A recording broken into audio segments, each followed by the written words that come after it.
Hello there, beautiful, stupid babies. Pull up a couch and join me for the difference between fine art and artistic expression. It's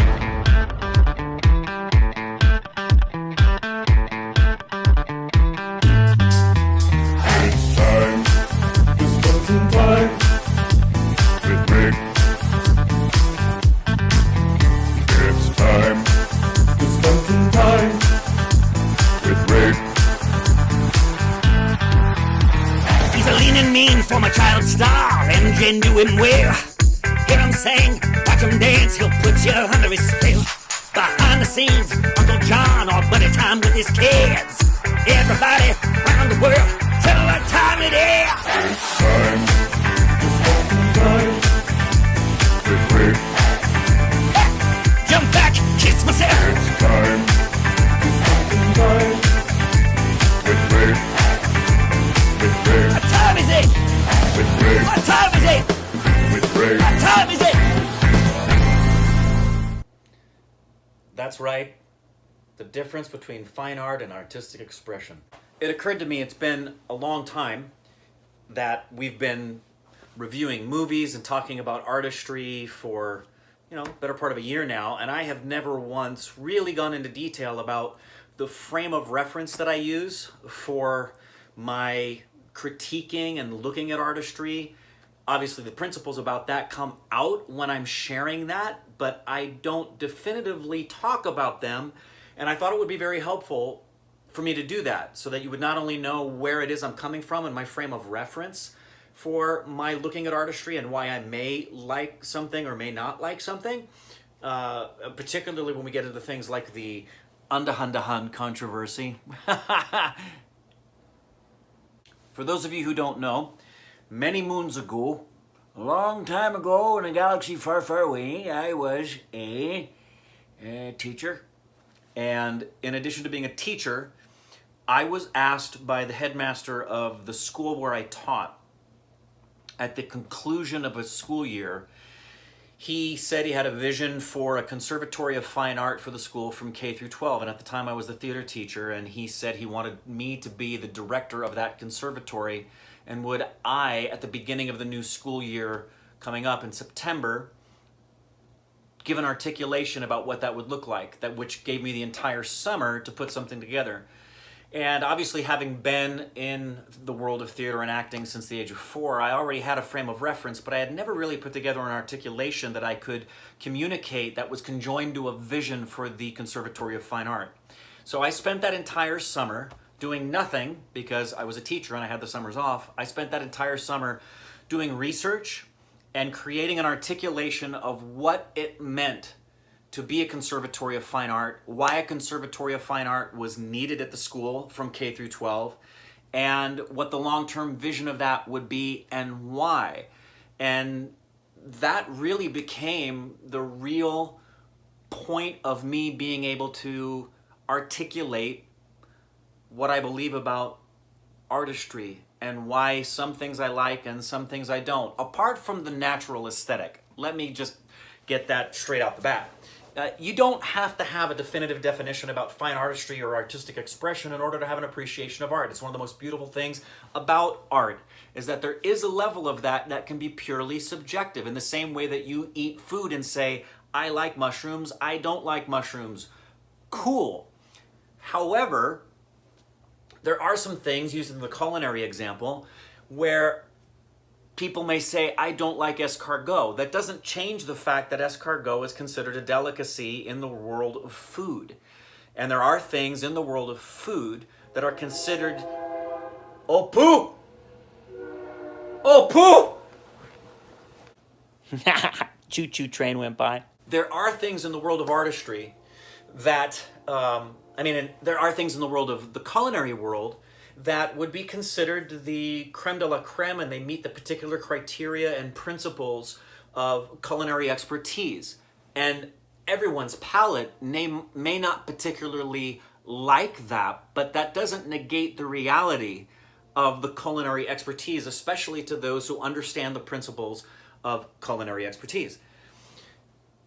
I wanted to articulate this to you It's part of the articulation I put together, and yes, I'm using that word a lot, aren't I?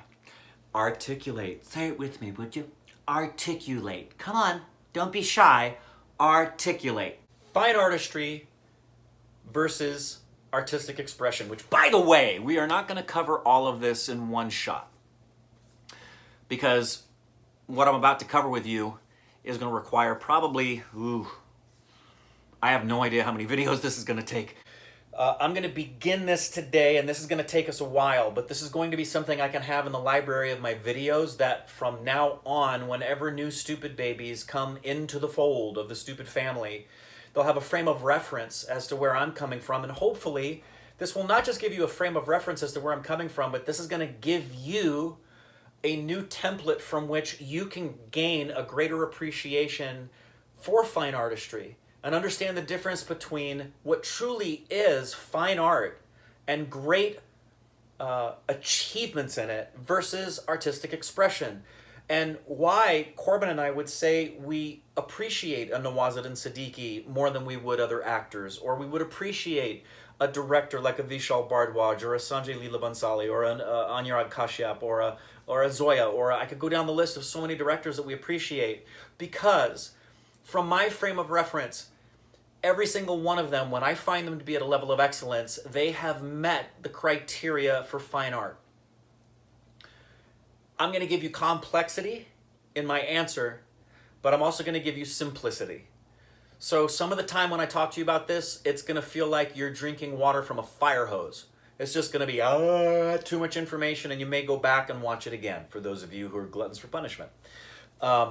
But there's going to be points of real salient, singular, hopefully revelation in regard to a framework through which you can appreciate fine artistry, define fine artistry.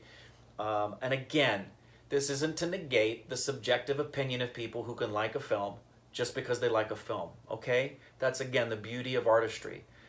But when it gets into the reviewing of a film like Corbin and I do, or it gets into the working of the art form like Corbin and I do as actors, these are the kinds of things that are going through my mind, and these are the kinds of things that I talk about when I've done workshops where I've trained actors, which I will get into acting specifics later as well. But today we're going to begin with the difference between fine art and artistic expression. The next step is going to be clearly defining what fine art is based on the term itself, those words, fine art, and the definition of those words. And then from there, I'm going to give you a visual illustration that you can remember forever as an object lesson to help you remember fine artistry. I will wax philosophical. I will become metaphysical. That's just my nature. It may bore you spitless. And I encourage you to put comments in here and talk with me, especially if you disagree with me, because I would love to hear your opinion.